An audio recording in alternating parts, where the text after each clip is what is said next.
Ha, tidur lagi. Bukankah kau baru bangun tidur? Nak tidur pun agak-agak lah.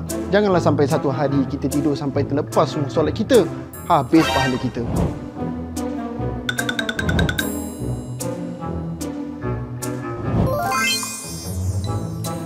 Kalau sok ais, pakailah air drop. Tak membatalkan puasa. Hello Amir, kau tahu si Dol ni tadi dah datang kerja lambat. Kerja tak habis. Habis lepas tu lembab pula tu. Ha, puasa ni bukan sahaja tahan lapar dan dahaga, tapi tahan lidah juga daripada mengumpar orang.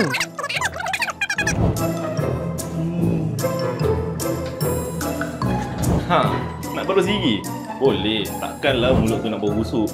Tapi jangan lupa, jangan telan. Batallah puasa. Ni bukan selipar aku.